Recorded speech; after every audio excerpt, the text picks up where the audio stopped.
Assalamualaikum warahmatullahi wabarakatuh. Saya Asrianti Rasmi, mahasiswi dari Stikes Mandala Waluya, akan memaparkan materi tentang kromatografi lapis tipis yang biasa disingkat dengan istilah KLT.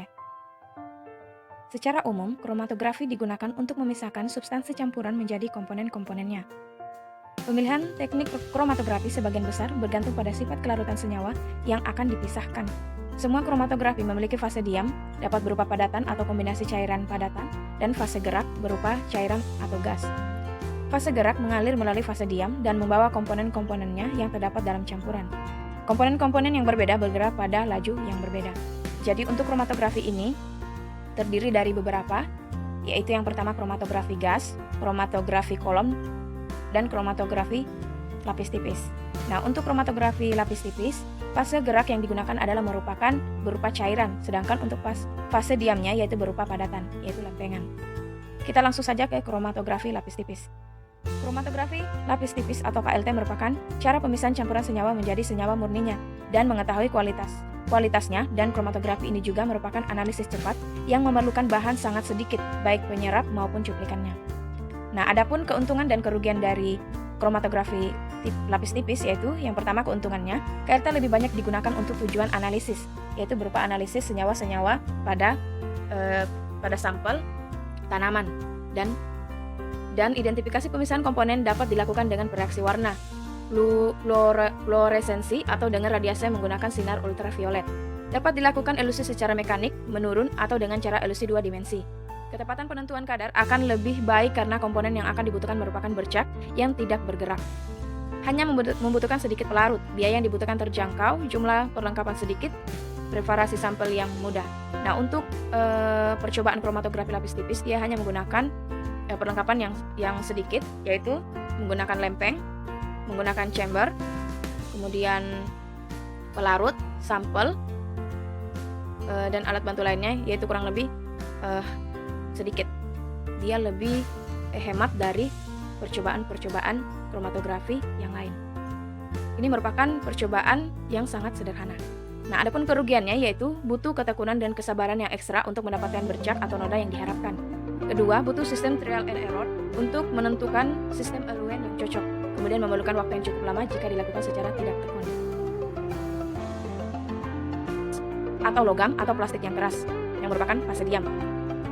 Jadi lempeng ini itu berupa lapis tipis silika atau alumina. Nanti kita akan sebutkan beberapa contoh fase diam yang digunakan dalam lapis tipis. Nah, untuk fase geraknya merupakan pelarut atau campuran pelarut yang disesuaikan dengan sifat kelarutan senyawa yang dianalisis. Jadi penentuan pelarut itu disesuaikan dengan senyawa apa atau sampel apa yang akan kita gunakan atau ingin mengidentifikasi senyawa apa. Nah, bisa dilihat pada gambar itu proses mengidentifikasi suatu senyawa, yaitu di mana yang pertama kita ukur lempengannya sesuai ukuran yang sudah ditentukan.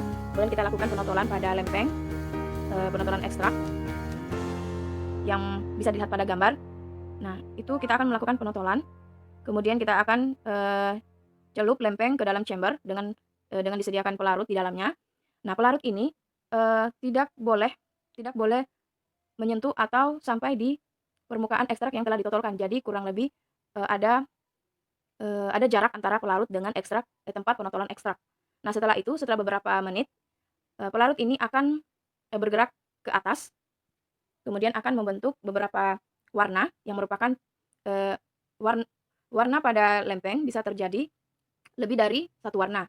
Nah, itu merupakan warna-warna tersebut ketika hanya satu warna saja berarti hanya terdapat satu senyawa pada ekstrak tersebut. Ketika terdapat 3 warna itu menunjukkan bahwa dalam ekstrak tersebut terdapat 3 senyawa yang berbeda. Nah, setelah beberapa kemudian tahap akhirnya itu penentuan senyawa, mengidentifikasi suatu senyawa dengan melihat literatur yang ada. Prinsip kerjanya yaitu pada proses pemisahan dengan kromatografi lapis tipis, terjadi hubungan kesetimbangan antara fase diam dan fase gerak, di mana ada interaksi antara permukaan fase diam dengan gugus fungsi senyawa organik yang akan diidentifikasi yang telah berinteraksi dengan fase geraknya. Kesetimbangan ini dipengaruhi oleh 3 faktor yaitu kepolaran fase diam, kepolaran fase gerak, serta kepolaran dan ukuran molekul. Kemudian kita masuk di perhitungan nilai RF. Identifikasi senyawa-senyawa yang muncul dilihat. Cari pengukuran jumlah perbedaan warna yang terbentuk di lempengan. Pengukuran ini berdasarkan pada jarak yang ditempuh oleh pelarut dan jarak tempuh oleh bercak warna masing-masing.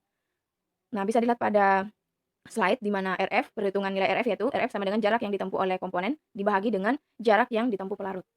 Nah, ini merupakan contoh perhitungan dari perhitungan RF. Nah, bisa dilihat di sini, eee, jarak yang ditempuh oleh komponen itu bisa dilihat dari 4 sentimeter. Jadi di sini kita melakukan pengurangan dengan 1 sentimeter. Jadi di sini jarak yang ditempuh oleh komponen adalah 3 sentimeter karena 4 dikurang dengan 1. Kenapa kita kurang dengan 1? Karena pada bagian 1 sentimeter ini merupakan area penotolan sampel. Nah, kemudian kita bahagi dengan jarak yang ditempuh pelarut. Jarak yang ditempuh pelarut yaitu adalah 5,5 sentimeter, yaitu jarak di mana ekstrak ditotolkan dengan jarak yang berada pada bagian atas. Nah, untuk lebih mengertinya ada di sini contoh perhitungan RF. Nah, bisa dilihat pada gambar, untuk menghitung nilai RF terdapat dalam gambar berikut. Nah, yang 0,5 tadi merupakan batas atas. Nah, untuk bagian B adalah jarak yang ditempuh fase gerak, yaitu jarak yang ditempuh oleh pelarut, yaitu 5,5 sentimeter. Nah, untuk jarak yang ditempuh noda, yaitu bagian A. Bisa dilihat pada gambar. Ini bisa dilihat untuk bagian A itu batas bawah sampai di noda. Nah, itu merupakan dari batas 1 cm ke jarak noda. Jadi 3 cm. Selanjutnya, mengidentifikasi senyawa-senyawa. Senyawa-senyawa pada suatu campuran bisa dapat diketahui dengan membandingkan bercak-bercak hasil pelaksanaan kromatografi yang dibuat dengan bercak-bercak hasil kromatografi yang sudah diketahui jenis senyawanya, dengan membandingkan posisi dan warna bercak senyawa pada plat KLT. Nah, di sini itu terdiri dari berapa warna. Ini menunjukkan bahwa dalam satu ekstrak tersebut terdapat banyak senyawa-senyawa pada ekstrak tersebut. Nah, kromatografi lapis tipis pada substansi tidak berwarna yaitu menggunakan Van der Floer dengan lempengan ditambahkan substansi untuk menghasilkan pendaran Floer ketika diberikan sinar UV. Kemudian menggunakan bercak secara kimia. Cara kerja kromatografi lapis tipis yang pertama itu fase diam gel silika. Gel silika adalah bentuk dari silikon dioksida. Permukaan gel silika sangat polar dan karenanya gugus OH dapat membentuk ikatan hidrogen dengan senyawa-senyawa yang sesuai di sekitarnya, sebagaimana halnya gaya van der Waals dan ekstraksi dipol-dipol. Senyawa-senyawa pemisah dari kromatografi. Nah, ini merupakan contoh fase diam yang sudah saya sebutkan pada awal-awal tadi. Contoh fase diam beserta kegunaannya. Jadi, yang tadi kita gunakan yaitu silika dan juga alumina, zat padat yang berupa silika dan alumina. Kemudian di sini juga ada Kieselguard, bubuk selulosa, pati, sama Cevadex, yaitu bisa dilihat kegunaannya untuk dalam proses pemisahan. Penyerapan pada kromatografi lapis tipis bersifat tidak permanen, terdapat pergerakan yang tetap dari molekul antara yang terserap pada permukaan gel silika dan yang kembali pada larutan dalam pelarut. Dengan jelas senyawa hanya dapat bergerak ke atas pada lempengan selama waktu terlarut dalam pelarut. Ketika senyawa diserap pada gel silika, untuk sementara waktu proses penyerapan berhenti di mana pelarut bergerak tanpa senyawa, itu berarti bahwa semakin kuat senyawa diserap, semakin kurang jarak yang ditempuh ke atas lempengan. Bagaimanapun, hal ini memungkinkan senyawa-senyawa tidak terpisahkan dengan baik saat membuat kromatogram. Cukup sekian pemaparan materi kromatografi lapis tipis. Assalamualaikum warahmatullahi wabarakatuh.